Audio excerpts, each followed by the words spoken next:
Hey there. Today we're going to cover how to make feathers in Cinema4D first and then Houdini as well. We're going to take a really simple approach to making some kind of stylized looking feathers. They're not going to be super realistic, but they're going to look pretty cool, and they're going to be easy to set up, which is, I think, kind of the main point of this video, is to have just a simple, easy way to approach creating feathers in both of these programs. So we're going to start with Cinema4D, and then we'll cover Houdini afterwards.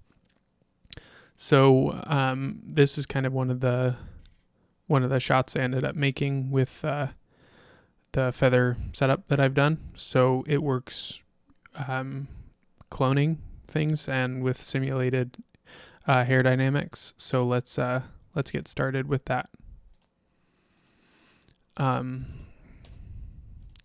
So if you've never used the feather or hair dynamics or toolkit before, we're going to start with going over the actual feather tools in Cinema, and then we'll cover why we might want to use we might not want to use those, basically. So let's start with an end side and just have it be at the origin, just because, and then let's give it some points, and then what we'll do is we will go to simulate hair objects, feathers, and then for the feathers, you need to throw in some kind of splines for it to work on. So if we put in our end side, you can see it generates a bunch of lines along it, and in what will become a feather pretty quickly. And all these controls are here, which is great. Like starting where they will start on along the spline or end, and the spacing of the barbs, how thick or thin they are. Don't reduce it below 0.1 or it will freak out. And the length, we can add variation to these as well, right here, really easily. And rotation if we want, and variation along all these controls. So yeah, super intuitive, easy to use controls, and you can add gaps. I think this is one of the coolest controls that kind of mimics real feathers. Is just these kind of stuck together little clumps that occur. And then once you're happy with that, and you can tell it to generate hairs or splines, and what we will do is and we can change the viewport level of detail to 100, and change the shape of how the feathers are distributed along the spline. So we can kind of craft the shape we want. I don't know if there's an easy way to mirror what you do in one of these to the other, so you may be stuck just kind of adjusting things manually. I'm not sure. Someone can correct me on that if I'm wrong, but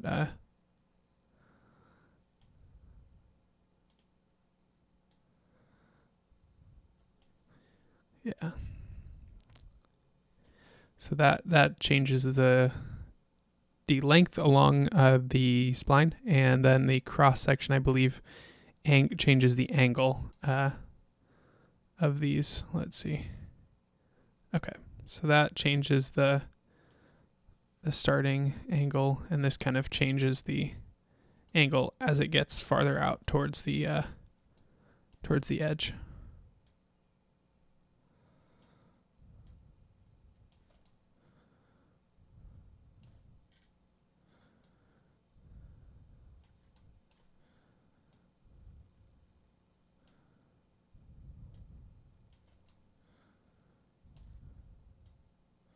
you can make little adjustments like that as well. So yeah, there's a lot of cool controls here, and like with the hair object, it generates a hair material for us, so we can create a dome light. And if we fire up our render view, we should just be able to see our feather there. So you can see the hairs that make up the feather, and you can do any of the normal stuff that you would do with hair materials. So all of the properties of the hair are basically controlled here in the material. So color and the thickness. So like, if we want to make it thicker, we can do that, and get different looks and shapes depending on how we change these values around. And yeah, a lot of fun to just play with these, and we'll go into some of this a little bit more later. So that's kind of how the feather object works in Cinema4D, just the basic feather. And then if we delete all this and add an object like a sphere and add hair to it, and we can modify the count, and then what we would do is simulate feathers and then add your hair object to the feathers, and it will generate feathers on all of those hair objects, and they'll all be affected by dynamics as well. So you can like sculpt your feathers however you want them to be, and then have them follow along with like a hair simulation. So I think that's kind of the way that it's intended to work, which and we haven't changed anything here, but you can see like how that could end up working for some kind of feather effects. So yeah, we can maybe quickly reshape these. It's kind of harder to see if you're editing all of them at once, so we'll just do something really quick like that, just to make them a little bit more smaller towards the tips. And then yeah, so you can see kind of like we have feather shapes coming off of these hair splines basically, and we can use the hair because we have two different hair materials.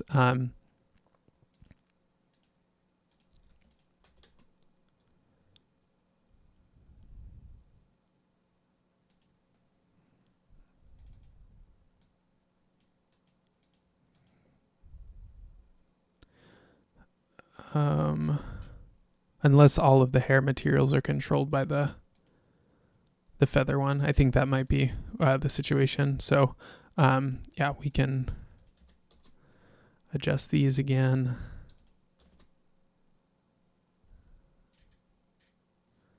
And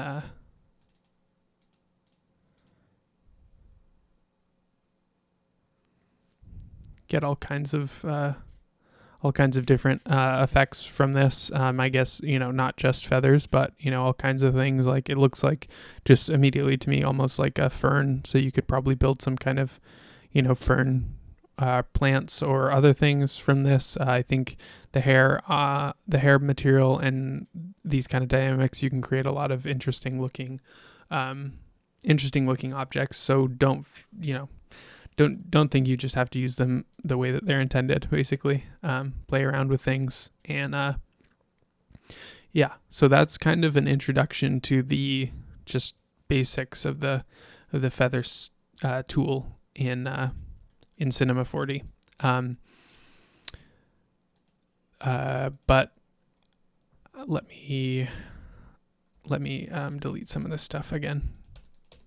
So we'll grab our end side again, and we will throw that back into a feather object, so we can get another kind of standard feather. So one issue you will probably encounter is like, okay, well, if I play this timeline, we're not getting any dynamics applied to the feather object. So that's one issue if you want to simulate.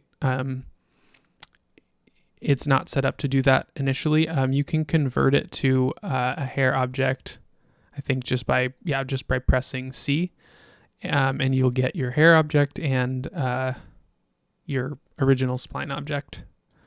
And then let's see. Dynamics enabled, forces, we don't want gravity, we just want, let's add turbulence and see what happens. So we can get our dynamics that way. After we create the feather, we can convert it. And, we can have our, our original spline be our stem. If we do something like sweep along the spline and change the scale a little bit so it looks more like how a feather would, and so we have a pretty nice looking feather there. And so that is that can be a good way to do things, set these feathers up. And let me try cloning these.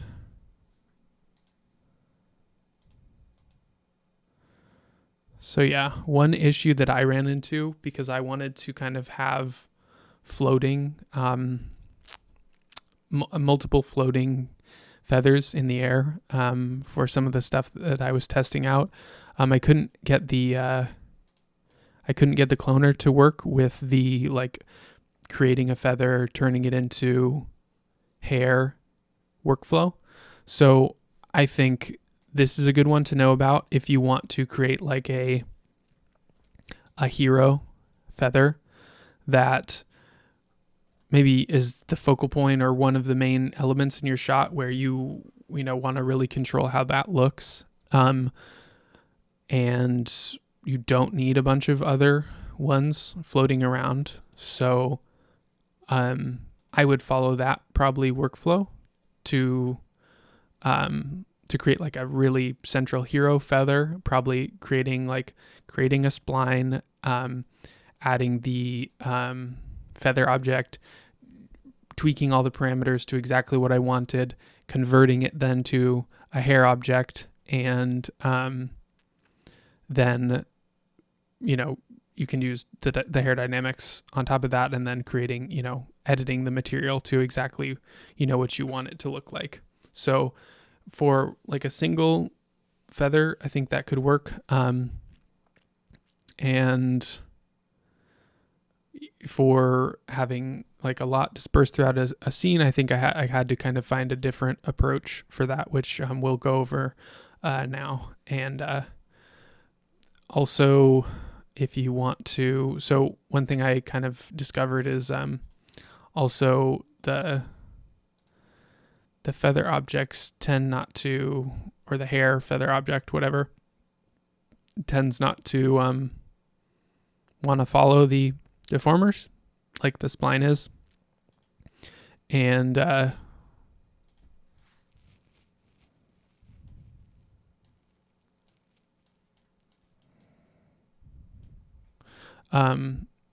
so they tend not to follow these deformers, is just another thing that I encountered. So like if you want a bent base spline for your feather, you'll have to kind of do that probably ahead of time with just like the spline pen, just create like a bent spline there, and then use that as your feather spine kind of thing, have it follow along there. So that's kind of the basic overview of the feather tools. And then let's again delete everything and start from scratch again So let's draw our own spline.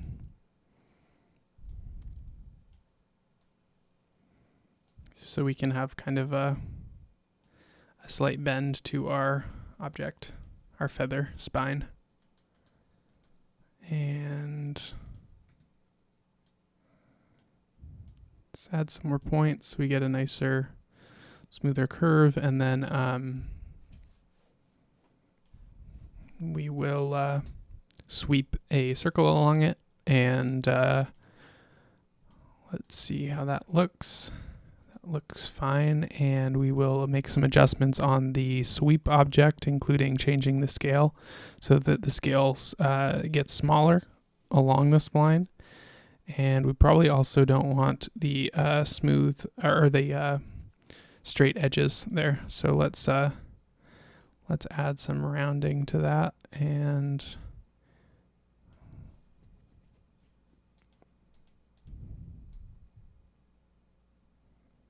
play with that a little bit, see how that looks. I think that looks okay for kind of a feather, yeah. And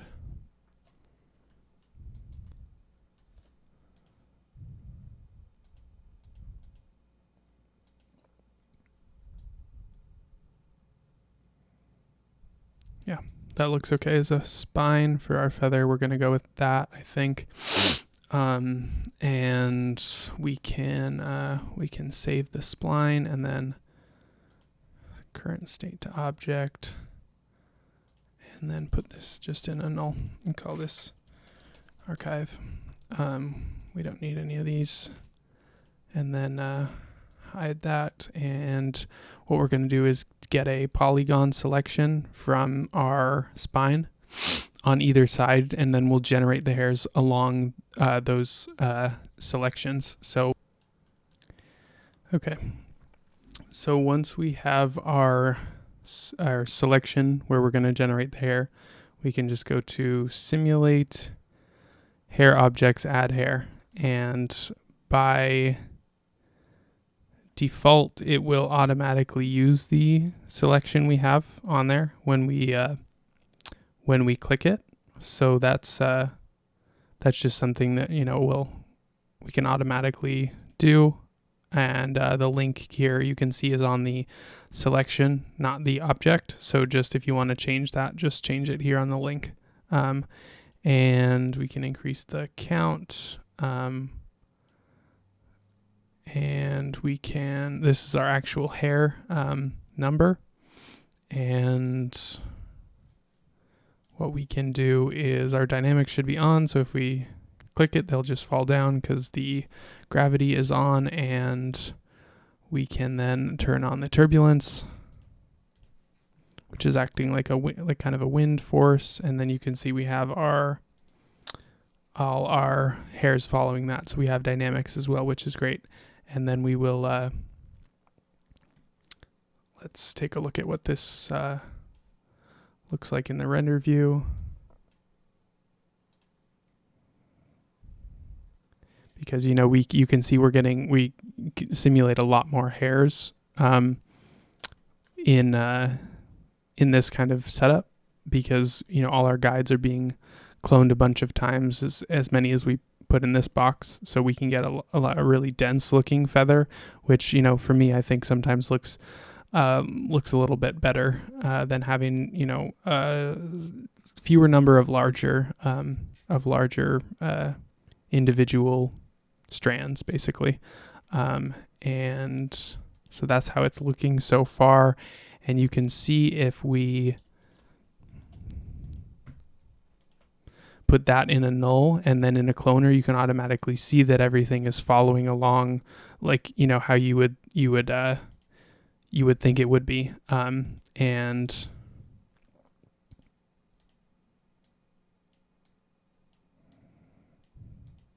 it has to be on instance mode. Just make sure that it's on instance, and then we can throw our random effector on there and adjust all the kinds of all the parameters we want to adjust, and uniform scale, all that fun good stuff. And then you'll see that also it's our all our dynamics and everything are following along as well. So when we render everything, we should get all of the feathers in there. Yeah, so you can see we get all our feathers in there, and already just kind of with very minimal work, I think they already look really cool. And we can do a lot more to customize the look of those, and most of that's going to be in the hair material itself. So we can go over that a bit. First things first, let's generate a vertex map along our spine object that we can use for some shading stuff in the hair itself. So let's make a copy of, well, we don't even need a copy. Let's just leave that as it is and add a vertex map to this sweep object and use fields, check that on, delete the freeze, and drag this spline object in. And what we need is along the mode that it's on by default, and you can see that it creates a vertex map from 0 to 1 along the length of the spline, and so that's what we are going to use. And let me show you kind of how we're gonna make use of that. So in the length tab, we're going to use our effects and vertex map, and in our vertex map we're going to drag in the one we just created. And so ultimately what this should be doing is changing the length of the hair. And if we click this on our render view, we can see that nothing has changed yet. So we can go into our Redshift system legacy settings and click on Cinema4D hair evaluation. Make sure that is on, and then I think we will still need to, if we want to see the changes, I think we need to see it in bucket mode. Let me make sure.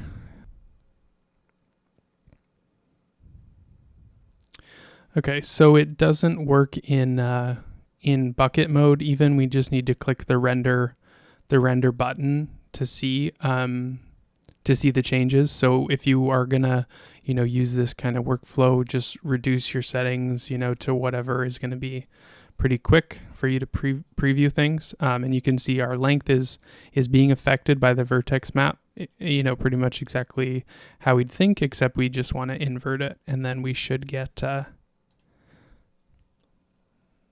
exactly what we want.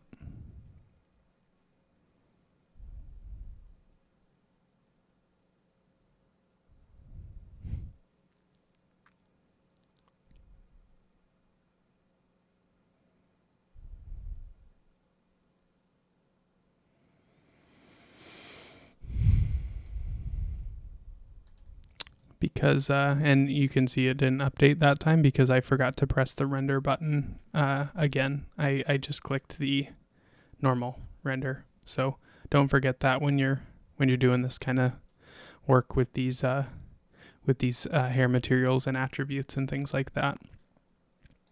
So you can see we have a really sharp end to our feather, and so we can change the amount maybe of this. Let's see if that helps.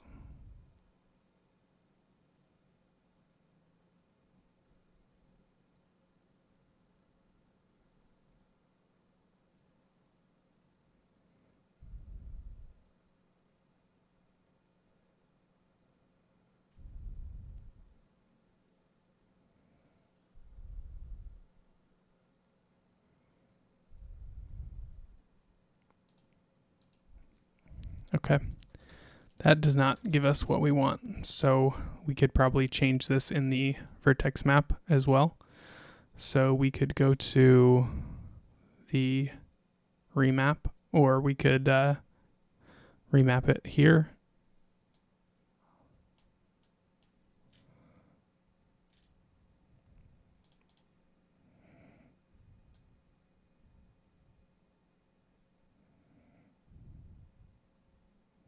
We could try just lowering the maximum value to maybe 60. Let's try that, see what happens.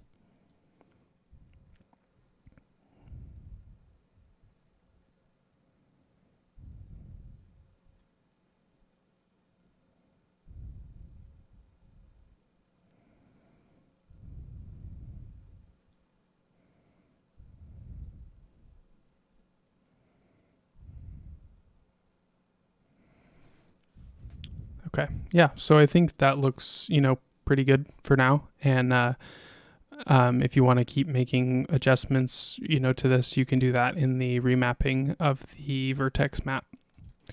The next thing we will go over is color. We can, obviously change the color. And for some of these other attributes, we'll just leave it on the standard rendering update, so that we can just kind of work a little bit faster. Because for some of those, it's we don't want to just have to keep waiting over and over again for it to render the whole thing for us to see any updates.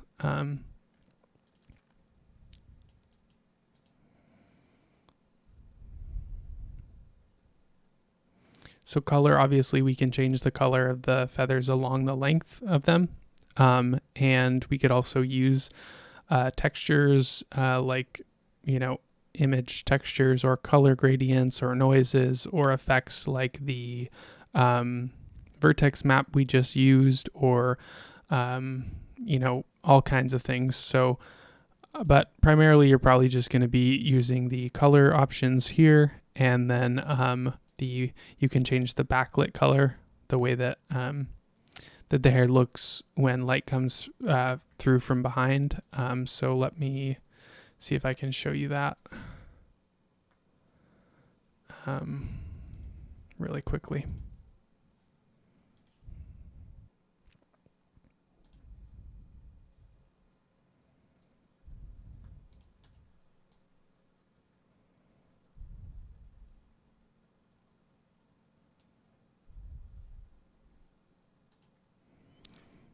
Also here, let's let it run for a few frames so we can see what it looks like when it's not so perfectly aligned.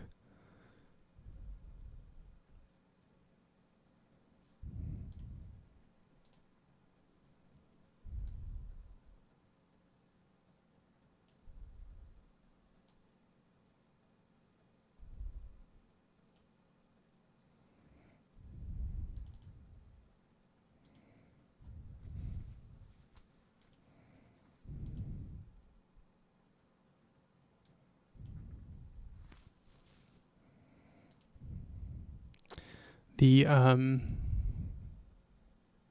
transparency you can add like make the hair look softer and like some light is passing through it, but that will increase your render time for sure. And depending on the scene, it may not be super apparent that it's on and working and everything. So just play with it and turn it on and off, see if it makes a difference in your scene. The thickness is another important parameter we could play with, which we could also drive something like this with a vertex map or any other effect, or we can just play with the numbers directly in here and get much thinner hairs, and add some more character with things like frizz, kink, clump. So let's add some clumping. Let's see, let's add like 30%.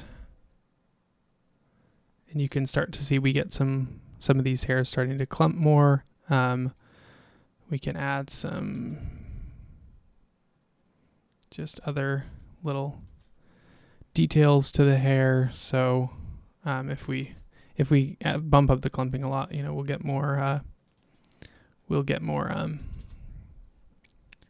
kind of stuck together pieces, which, you know, for feathers I think can look really cool. And then frizz and kink can add like some additional just kind of noise to the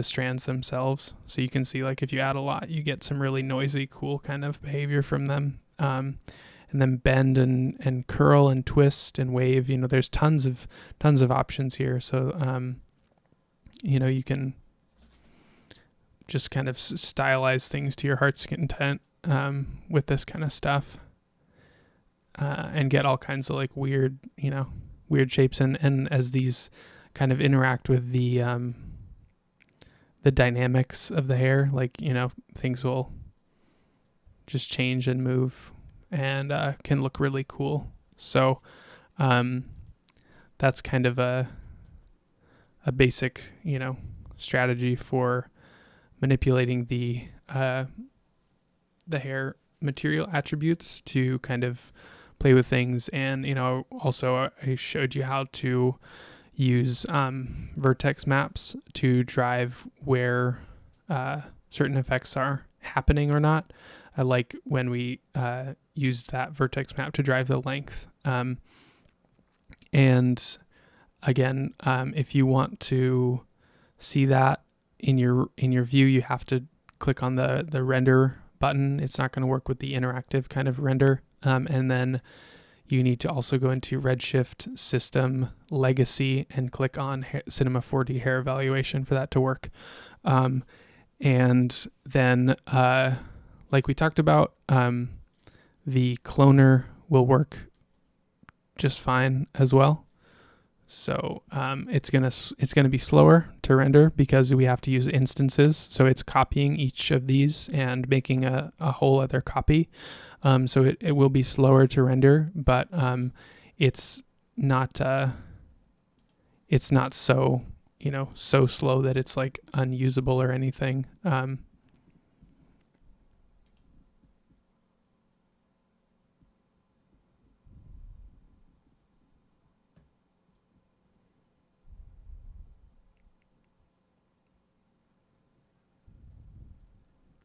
Yeah, so you can see, I mean, it doesn't take too terribly long to load, and then we have all these floating cool feathers, and you know, I think they look, you know, stylized, so they're not hyper realistic, but I think they still are very, you know, very cool, and you can get a lot of interesting effects. And, you know, sometimes, you know, for this kind of, for our 3D work, we don't want things to look exactly perfectly the way they do. We're like kind of trying to conceptualize things, you know, like light, something that's light and, you know, floating, or, you know, just developing a visual language rather than trying to exactly mirror something in the real world. So for that kind of situation, I think this strategy of creating feathers in Cinema4D is really useful.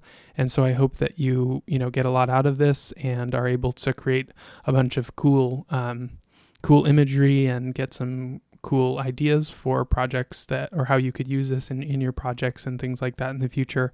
And if you're interested in how to accomplish something similar in Houdini, stick around, and we will cover another really simple, straightforward way to approach making feathers in Cinema4D, or I mean in Houdini, also with the ability to simulate and clone them around, so to make multiple copies. So stay tuned if you're interested, and otherwise, thanks for tuning in, and I'll see you in the next video.